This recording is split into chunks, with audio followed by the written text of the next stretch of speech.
The Church of South India Diocese of Medak Holy Trinity Church Bollaram pastorate సమర్పిస్తున్న అనుదిన వాక్య ధ్యానాలు వీక్షిస్తున్న ప్రియమైన సంఘ సభ్యులకు మరియు దేశ విదేశాల్లోని ప్రేక్షకులందరికీ ఆ హృదయపూర్వక స్వాగతం.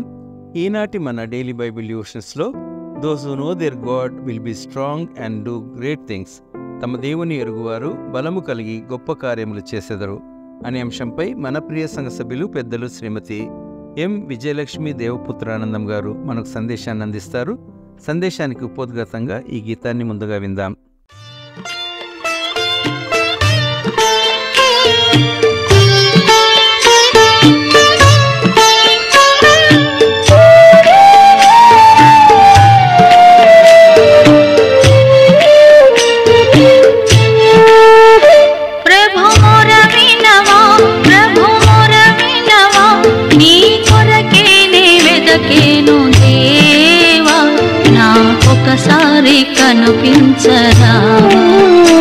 నాకొకసారి కనిపించరావా ప్రభు మొర వినవా, ప్రభు మొర వినవా, నీ కొరకేనే వెదకేను దేవా, నాకొకసారి కనిపించరావా, నాకొకసారి కనిపించరావా.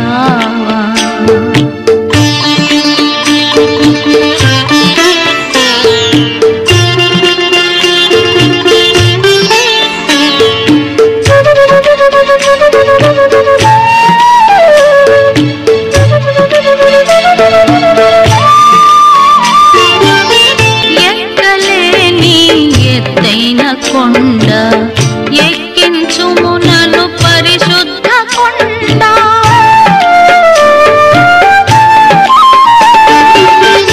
ఎక్కలేని ఎత్తైన కొండ ఎక్కించుము నన్ను పరిశుద్ధ కొండ, చక్కని ప్రభు నీ మోము చూడ, చక్కని ప్రభు నీ మోము చూడ, నీ కొరకే నే వెదకేను దేవా, నాకొకసారి కనిపించరావా, నాకొకసారి కనిపించరావా.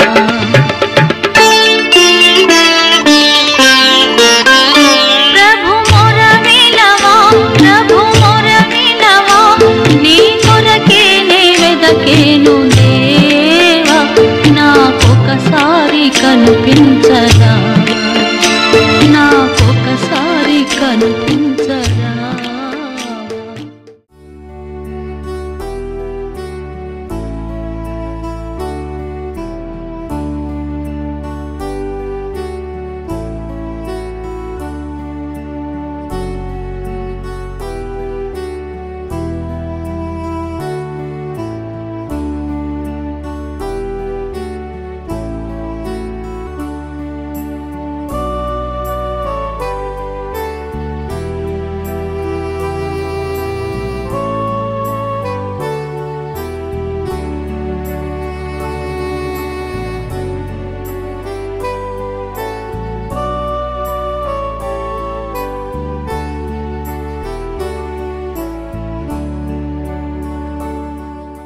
ఈ దినము మనము ధ్యానించడానికి ఏర్పరచుకున్నటువంటి అంశము, తమ దేవుని ఎరుగువారు బలం కలిగి గొప్ప కార్యములు చేసేదారు.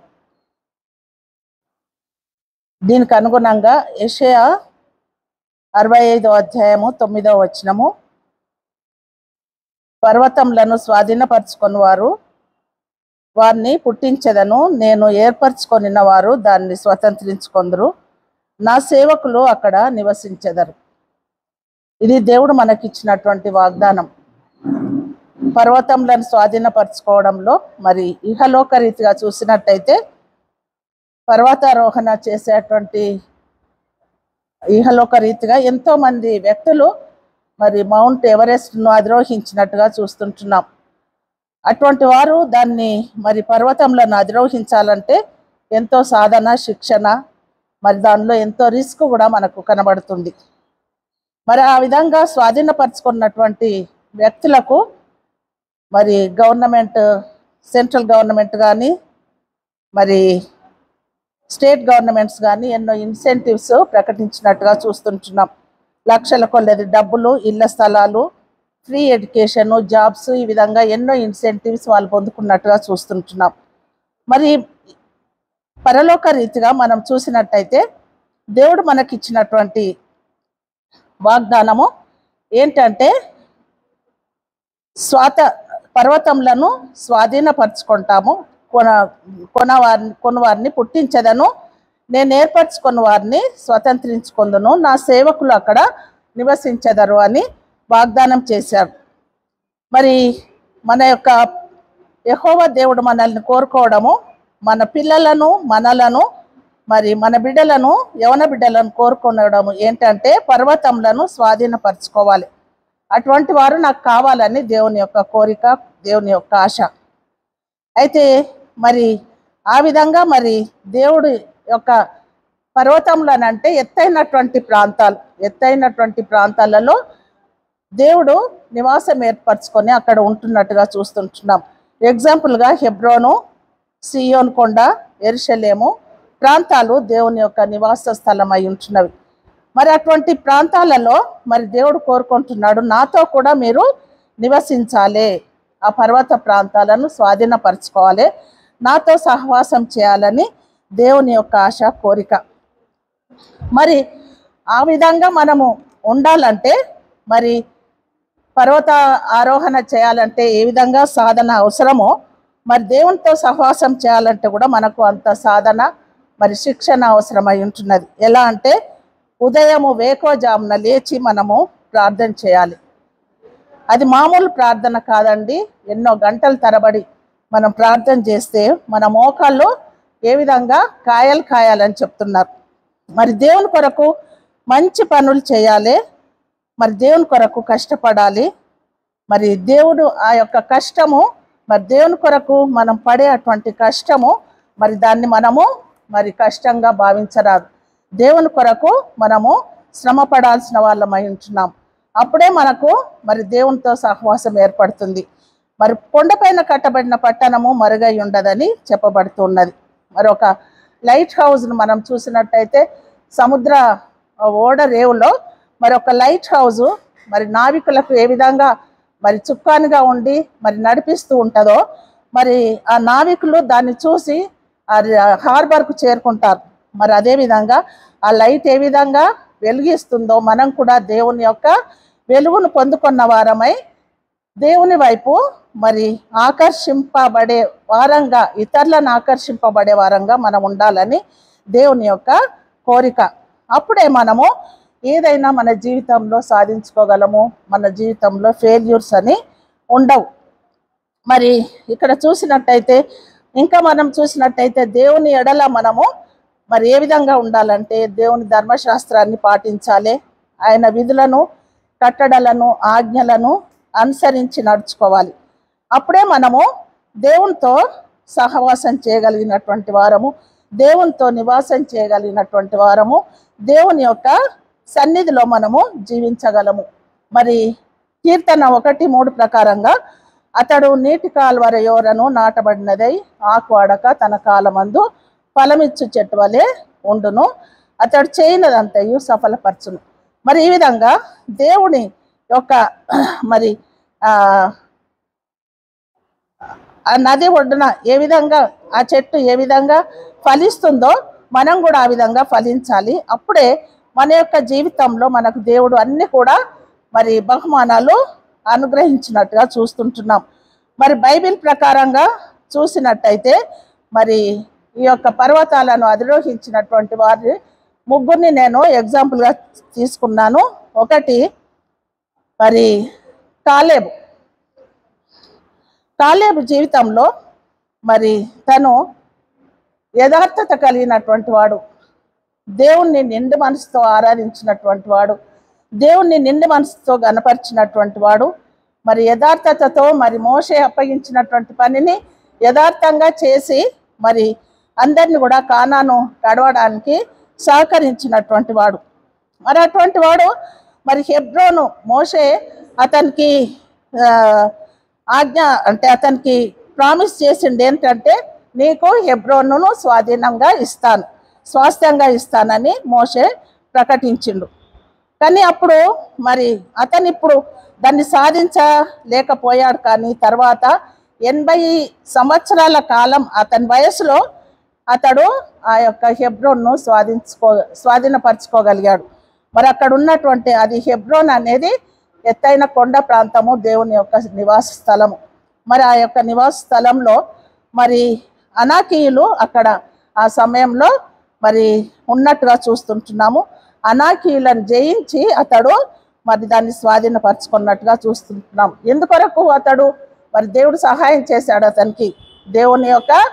దేవుని నిండు మనసుతో ఆరాధించాడు, నిండు మనసుతో సేవించాడు, మరి యథార్థత కలిగినటువంటి వాడు. కాబట్టి మరి ఆ యొక్క హెబ్రోను ప్రాంతాన్ని, దేవుని యొక్క నివాస స్థలాన్ని మరి అధిరోహించి అతడు దేవునితో సహవాసం చేసినట్టుగా చూస్తుంటున్నాం.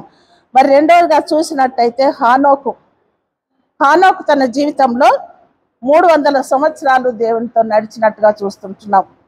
దేవుని యొక్క సహవాసాన్ని అనుభవించినట్టుగా, అతనితో సహజీవనం చేసినట్టుగా చూస్తుంటున్నాం. 360 సంవత్సరాలు తన యొక్క జీవితకాలం. కానీ 300 సంవత్సరాలు అతడు దేవునితో సహవాసం చేసి కుమారులను మరి కుటుంబాన్ని పోషించినట్టుగా చూస్తుంటున్నాం. మూడవదిగా దావీదు ఒక గొర్రెల కాపరి. మరి రాజుగా కాకముందు అతడు ఒక గొర్రెల కాపరిగా ఉండి మరి తన యొక్క మరి యెరూషలేము, ఇశ్రాయేలీలకు యెరూషలేము ఒక గుండెకాయ వంటిది. అటువంటి ప్రాంతంలో సియోను కొండ ఉన్నది. ఆ సియోను కొండను, అది దేవుని యొక్క నివాస ప్రాంతము. ఆ సియోను కొండలో అక్కడ యెబూసీయులు నివసిస్తున్నట్టుగా చూస్తుంటున్నాం. మరి ఆ యెబూసీయులను మరి జయించాలి, ఆ యొక్క సియోను కొండను నేను అధిరోహించాలి, మరి దేవునితో నేను సహవాసం చేయాలని అతని యొక్క కోరిక. మరి అటువంటప్పుడు అతడు దేవుణ్ణి ఏ విధంగా ప్రార్థించాడంటే నిండు మనసుతో, మరి దేవా, నేను ఎక్కలేనంత ఎత్తైన కొండను నేను స్వాధీనపరచుకోవాలి, నువ్వు నాకు సహాయం చేయాలి, నువ్వు సహాయం చేస్తే నేను తప్పకుండా దాన్ని స్వాధీనపరచుకుంటాను అన్నటువంటి పట్టుదలతో అతడు ప్రార్థించాడు, విశ్వాసంతో ప్రార్థించాడు. మరి అటువంటి సమయంలో మరి యెబూసీయులు కూడా అతన్ని ఎగతాళి చేసినట్టుగా చూస్తుంటున్నాం. గుడ్డివారు, కుంటివారు నిన్ను తరిమి వేస్తారు, నువ్వు యుద్ధానికి వస్తే మమ్మల్ని జయించాలంటే అని వారు ఎగతాళి చేసినప్పటికీ దేవుణ్ణి ప్రార్థించి దేవునితో అతడు మరి మొరపెట్టుకొని విశ్వాసంతో మరి అతన్ని వేడుకొని ఆ యొక్క యెబూసీయులను మరి జయించి ఆ సియోను కొండను స్వాధీనపరచుకున్నట్టుగా చూస్తుంటున్నాం. మరి మన యొక్క జీవితాలలో కూడా మరి ఇటువంటి మరి కాలేబ్ లాగా, హానోక్ లాగా, మరి దావీదు లాగా పట్టుదల, విశ్వాసము, మరి యథార్థత, పరిశుద్ధత మన యొక్క ప్రార్థనలో మనము దేవుడితో ప్రతిదినం సహవాసం చేసి దేవుని కోరుకున్నట్టయితే ప్రతిది కూడా మనకు దేవుడు అనుగ్రహించే ప్రభువు. కాబట్టి మరి మన యొక్క సమస్యలలో మనకెన్నో ఇహలోక రీతిగా ఎన్నో సమస్యలు మన వెంటాడిస్తూ ఉంటాయి. మరి ఆ యొక్క సమస్యల్లో మరి ఉద్యోగంలో సమస్యల, కుటుంబంలో సమస్యల, భర్తతో పిల్లలతో సమస్యల, మరి వ్యాపారంలో ఫినాన్షియల్ సమస్యల, ఏ సమస్యలతో మనము కొట్టుమిట్టుతున్నాము. అటువంటి పరిస్థితులలో మనము వీటిని అధిగమించాలంటే మనలో ప్రార్థనా జీవితం, ఆ ప్రార్థనా జీవితం ఏ విధంగా ఎట్లా చేయాలి, ప్రార్థన, పట్టుదల, మరి విశ్వాసము, యథార్థత, తగ్గింపు మనలో ఉండాలి. అప్పుడే దేవుడు మనకు అన్ని విధాలుగా వీటిని అధిగమించే శక్తిని మనకు అనుగ్రహిస్తాడు. కాబట్టి మరి అటువంటి శక్తి మనకు, మన సంఘంకు, మన కుటుంబాలకు దేవుడు అనుగ్రహించును గాక.